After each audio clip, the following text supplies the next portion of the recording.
Hola, ¿cómo les va, queridos alumnos? Espero que muy bien. En este encuentro vamos a ver parte de la bolilla 10. La bolilla 10 es bastante extensa y tiene temas como muy importantes. Tiene, por ejemplo, todo lo que es el proceso concursal en lo que hace a las propuestas, las mayorías legales, los casos de quiebra indirecta, sin nulidad, incumplimiento del acuerdo, qué pasa si hay una impugnación. También tenemos lo que es el salvataje, ¿sí? Un instituto muy importante también, y el acuerdo preventivo extrajudicial. Así que seguramente serán varios videos. Y como siempre les digo, voy a tratar de ser lo más didáctico y pedagógico posible y no ser tan pesada. Después, si quedan dudas, me las transmiten y ampliamos sobre esas cuestiones, ¿sí? Bueno, en la bolilla 10 tenemos lo que es entonces fundamentalmente la etapa de la propuesta. Sí, acá va a ser muy interesante que ustedes estudien con la línea del tiempo que les mandé, que les señalé que son muy importantes los plazos, ¿sí? Y dijimos que el acuerdo preventivo, la etapa del concurso preventivo, que es un proceso eminentemente rehabilitatorio, dijimos que el concursado lo que quiere lograr en esta etapa es mayorías, hacer propuestas a sus acreedores para lograr las mayorías legales y así lograr a un acuerdo, ¿sí? A esto que se llama el concordato, el acuerdo para poder salir de su estado de cesación de pagos.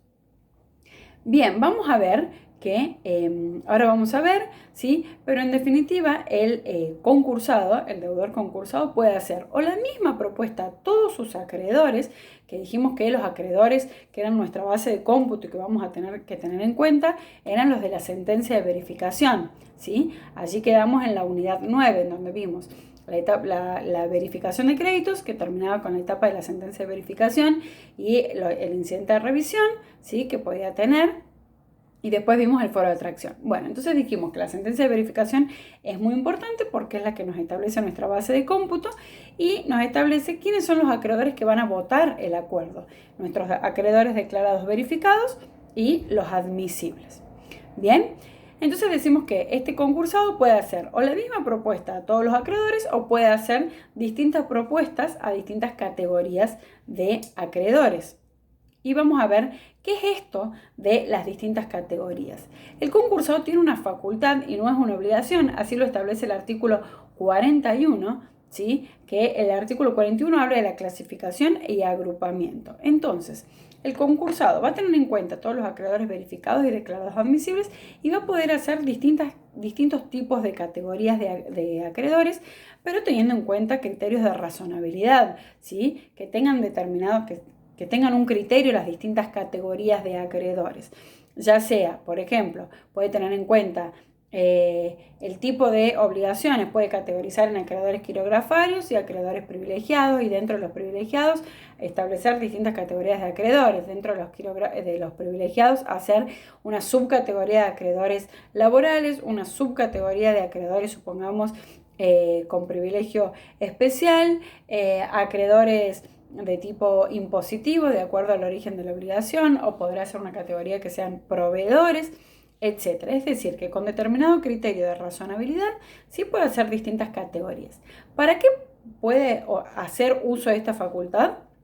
¿Para qué? Porque ya vamos a ver que la ley exige determinadas mayorías legales dentro de cada categoría. Entonces, en definitiva, las categorías son para facilitarle al concursado que pueda lograr las mayorías con más facilidad, ¿sí? Voy a subir esto un poquito, así.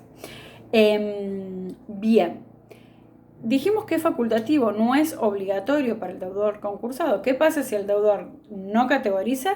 Y básicamente tendremos que computar las mayorías legales teniendo en cuenta a todos los acreedores verificados y declarados admisibles como si fueran una única categoría. Ahora bien, el artículo 41 nos dice que tiene que haber 3 categorías como mínimo, ¿sí? Una, los quirografarios, porque en realidad el acuerdo sí o sí con quien tiene que lograr la mayoría para no irse a la quiebra es con los quirografarios, ¿sí? No así con los privilegiados. Tiene que tener la categoría de los quirografarios laborales, es decir, aquellos acreedores laborales que son privilegiados como regla, que renuncien al privilegio van a pasar a formar parte de una categoría de quirografarios laborales y acreedores privilegiados. Estas son las 3 categorías mínimas. Obviamente que estas tres categorías son mínimas en tanto y en cuanto hubiere acreedores privilegiados, en tanto y en cuanto hubiere acreedores privilegiados, acreedores quirografarios laborales, ¿sí? ¿Por qué? Porque si de repente los acreedores laborales no renuncian al privilegio, serán acreedores privilegiados, ¿sí? Ahora, si hay acreedores laborales que renunciaron al privilegio, necesariamente tenemos que tener esta categoría de acreedores quirografarios laborales. Bien, hay todo un debate sobre qué pasa si el juez le es vinculante o no al momento de aprobar las categorías de acreedores, le es vinculante las categorías que realizó el deudor, y acá debate un poco la doctrina sobre qué podría hacer el juez.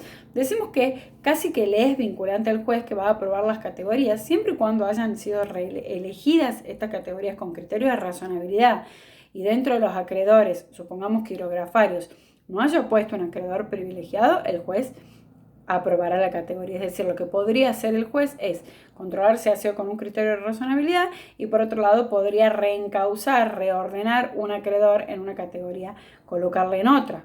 Les vuelvo a dar el ejemplo, supongamos que se confundió el deudor y puso un acreedor prendario dentro de los acreedores quirografarios. Esto estaría mal porque el acreedor prendario tiene un privilegio especial.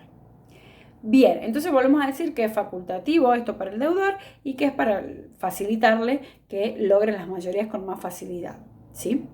Ahora bien, en la línea del tiempo, para que nos ubiquemos, se dictó la resolución de categorización del artículo 36. Bien, dentro de los 10 días posteriores a esa sentencia de verificación del artículo 36, el deudor va a presentar su categorización si quiere, ¿sí? Como va a categorizar a todos sus acreedores declarados, verificados, declarados admisibles. Luego de los 10 días de la presentación de verificación, para que ustedes se ubiquen, viene lo que es la presentación del informe general, ¿sí? Y esto en la ley está como, hubiera sido mejor que esté primero el artículo 41. Dentro de los 10 días viene el informe general, que está en el artículo 39, pieza muy importante que elabora el síndico con todos sus puntos, que ustedes esto ya lo vieron en la unidad 7, dentro de las funciones del síndico, ¿sí? Un informe general, justamente en donde uno de los puntos del informe general es opinar. El síndico va a opinar de manera fundada qué le parece la categorización que realizó el deudor, si lo hubiera realizado. Si no, dirá, no tengo que opinar porque no hubo categorización hecha por el deudor. Presentación del informe general, se abre un periodo de observación de 10 días del artículo 40, y luego de esos 10 días se dicta la resolución de categorización del juez, en donde les digo esto, que casi que es vinculante para el juez la categorización realizada, ¿sí?, por el deudor, en donde podría reencauzar a uno de los acreedores. En esta resolución de categorización también se va a conformar el nuevo comité de control, ¿sí?, por los 3 acreedores, por un acreedor por cada categoría, ¿sí?, el de mayor monto va a ser elegido, y además tenemos 3 representantes de los trabajadores. Al representante que teníamos de la resolución de apertura del artículo 14, le agregamos 2 representantes más de los trabajadores, ¿sí? Bien, entonces en esta etapa también, artículo 42, se dicta la resolución de categorización, un acreedor por cada categoría, el de mayor monto, más 2 representantes de los trabajadores, o sea, son 3 representantes de los trabajadores, 2 nuevos, más 1 que ya había sido elegido en la resolución de apertura. Bien, entonces decimos que luego de que se dicta la resolución de categorización y esta se notifica al Ministerio Ley, y acá vamos a las pautas, recordamos que establece el 273, la notificación al Ministerio Ley, se abre lo que se llama el periodo de exclusividad, ¿sí?, que se abre un periodo de 90 a 120 días prorrogables, ¿sí? Pueden ser 90 días y si es un gran concurso serán 120 días hábiles judiciales. Que recuerden que yo ahí en los modelos que les mandé, esto también se establece en la resolución de apertura, ¿sí? Cuándo vencerá el periodo de exclusividad, para que esto tenga en cuenta el deudor, ¿sí? ¿Por qué les dije que son muy importantes los plazos? Porque si el deudor no logra las mayorías en este periodo, o ya vamos a ver, no publica la propuesta 20 días antes, o no logra, bueno, las mayorías y demás, se va a ir a la quiebra indirecta, ¿sí? Entonces tenemos que, artículo 43, periodo de exclusividad. Notificado al Ministerio de Ley esta resolución, se abre el periodo de exclusividad de 90 a 120 días, ¿sí?, prorrogable. ¿Qué tendrá que hacer el deudor en esta etapa? Bien, puede presentar una misma propuesta, ¿sí? Una misma propuesta para todos los acreedores, ¿sí? Puede presentar distintas propuestas a las distintas categorías de acreedores, ¿sí? O bien puede en una categoría de acreedores presentar 2 o más propuestas, ¿sí? Lo que no puede es, dentro de una misma categoría, ¿sí? A 3 acreedores quirografarios hacerle una propuesta, a otros 3 hacerle otra propuesta, no puede, ¿sí?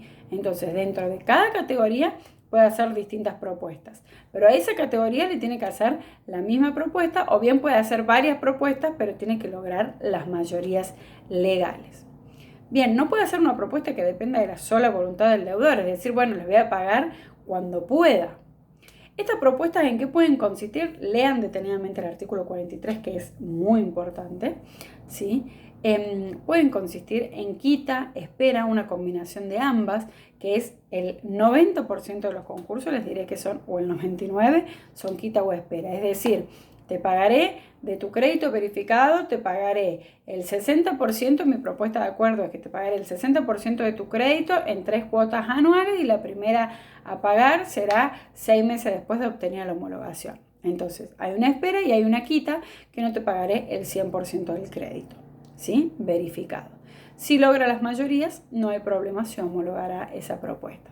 Pero también puede consistir en constituir una sociedad, es decir, hacer una propuesta de conformar una sociedad y hacer socios a estos acreedores, o bien dación en pago, se entregan determinados bienes como en forma de pago, o bien constituyo un fideicomiso, por ejemplo, un patrimonio de afectación y que funcione de tal forma y hago parte a los acreedores del fideicomiso, etc. ¿Sí? Además, la enumeración que tiene el artículo 43 es solo ejemplificativa, pero les vuelvo a reiterar que la gran mayoría de los casos son quita y espera, ¿sí?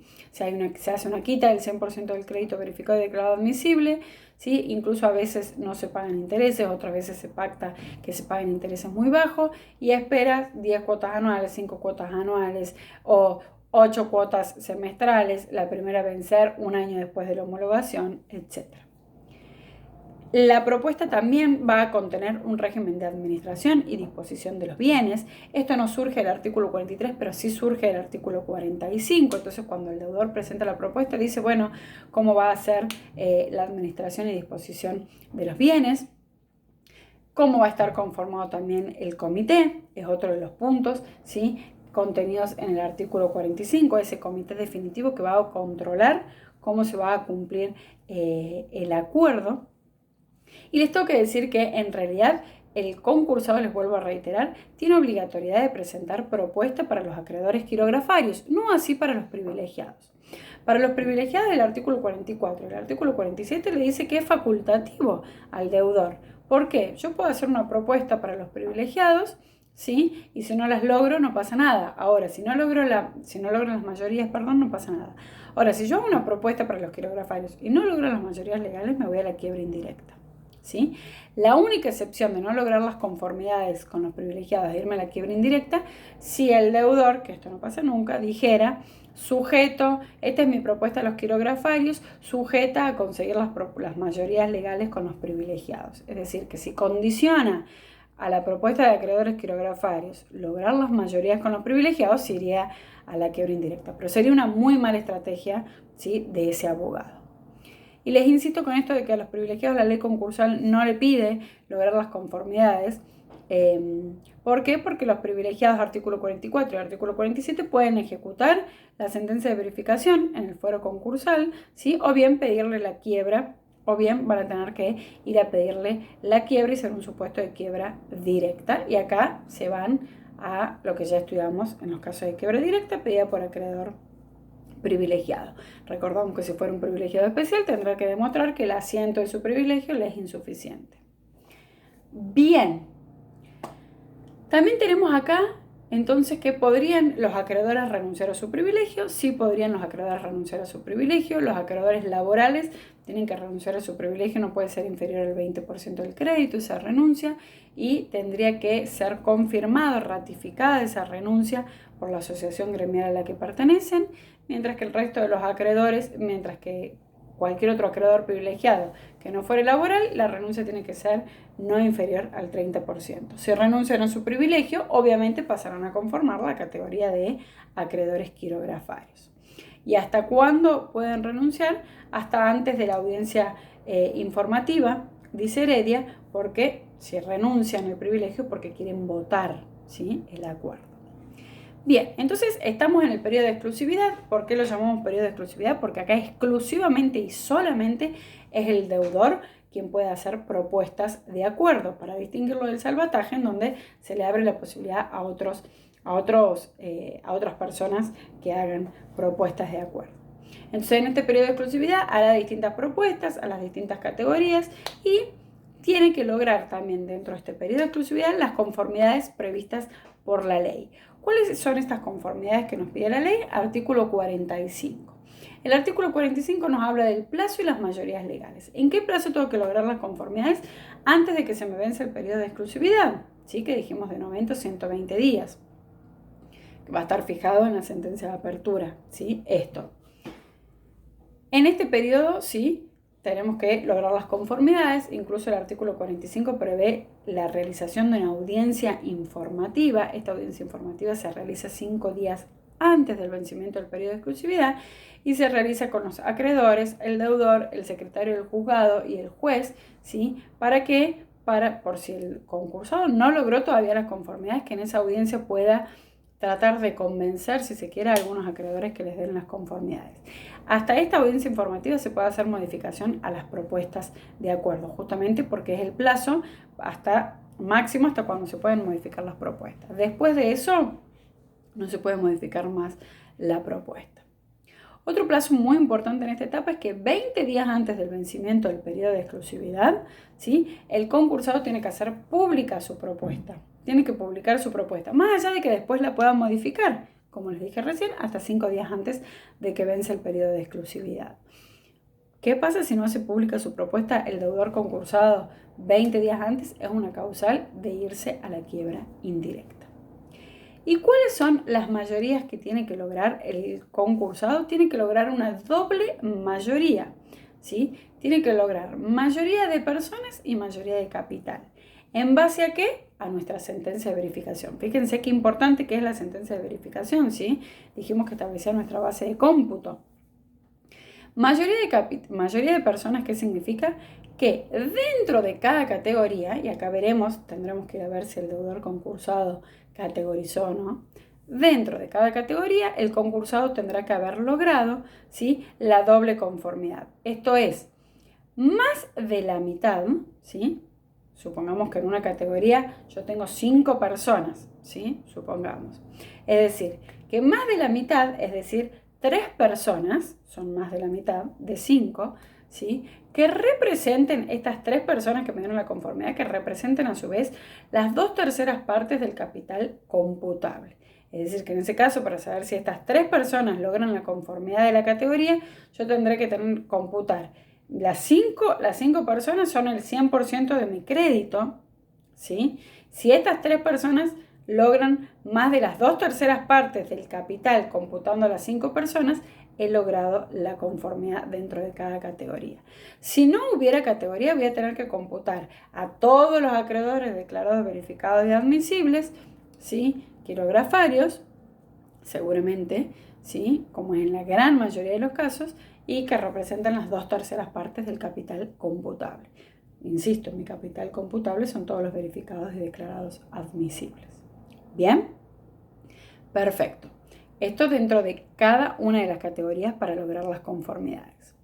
Ahora bien, tengo ahí en el artículo 45, tengo ciertas personas que están excluidas de votar. ¿Quiénes computaremos? ¿Quiénes votarán? Los quirografarios verificados y declarados admisibles, los privilegiados que hubiesen renunciado al privilegio, es decir, que son quirografarios, y aquellos acreedores admitidos como quirografarios que les rechazaron el privilegio. En definitiva, ¿cuál es mi mayoría de capital computable? Quirografarios verificados y declarados admisibles.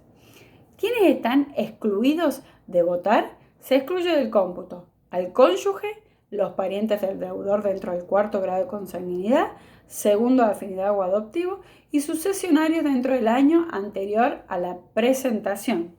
¿Sí? ¿Esto por qué? Porque la ley quiere proteger los vínculos familiares y la cuestión de los cesionarios, ¿sí? Es para evitar que se enfraude la ley. O sea, si el cónyuge no podía votar y cede su crédito a otro, ese cesionario, esa cesión sería a los fines de que vote y estaría burlando la ley.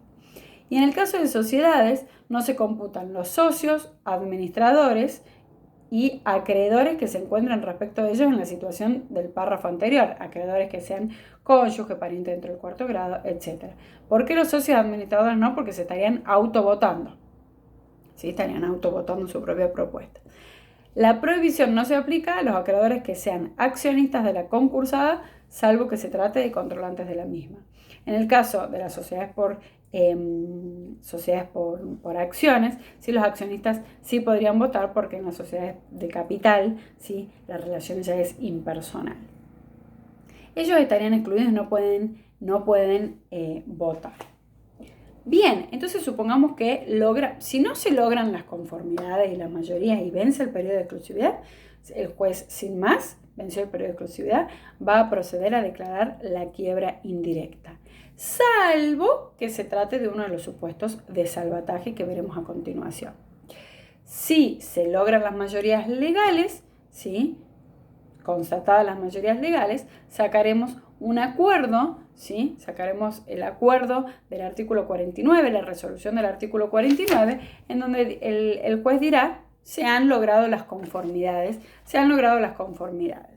Bien, fíjense que el artículo 49 dice, dentro de los 3 días de presentadas las conformidades correspondientes, el juez dictará una resolución haciendo saber la existencia de acuerdo preventivo. Bien, ¿para qué esta sentencia? Esta resolución simplemente va a decir se logró el acuerdo preventivo. ¿Y para qué? Porque a partir de este momento este acuerdo preventivo se puede llegar a impugnar. Y es lo que prevé el artículo 50, ¿sí? ¿Qué dice el artículo 50? Los acreedores con derecho a voto, es decir, estos acreedores, ya sea que ingresaron al proceso por sentencia de verificación, que ingresaron por verificación tardía, o sea, ya son acreedores, ya tienen sentencia, ¿sí? Y ya se los considera acreedores, ¿sí? Y quienes el artículo 50 dice, y quienes hubieran deducido incidente por no haberse presentado en término o por no haber sido admitidos sus créditos quirografarios, pueden impugnar el acuerdo dentro del plazo de 5 días siguientes a que quede notificada por Ministerio Ley la resolución del artículo 49. Es decir, se lograron las conformidades, el juez dijo, se logró el acuerdo dentro de los 3 días de acompañar las conformidades, y una vez notificado Ministerio Ley, nuevamente, esta resolución de que se logró el acuerdo, se abre la etapa de impugnación por 5 días. Puede que no haya impugnación al acuerdo, ¿sí? O puede que sí. ¿Quiénes podrían impugnar este acuerdo? Pueden impugnar todos aquellos que sean considerados acreedores, o porque ingresaron por incidente de verificación tardía, o por acción individual del artículo 56, que esto ya vimos, o porque ya tienen sentencia reconocida, o porque ya tienen sentencia en un incidente de verificación tardía, o porque... insisto, o porque les habían sido rechazados su crédito y fueron por incidente de revisión y les admitieron el crédito. El síndico no se admite que pueda impugnar, no se le reconoce legitimación. Las causales por las que se pueden impugnar son taxativas del artículo 50, ¿sí? Las 5 causales, y en realidad la doctrina, ¿sí? Ha considerado, y la jurisprudencia ha considerado, que a estas causales también debería considerarse la del 52, inciso 4, es decir, que también podría considerarse una impugnación del acuerdo cuando el acuerdo haya sido abusivo o en fraude a la ley, ¿sí?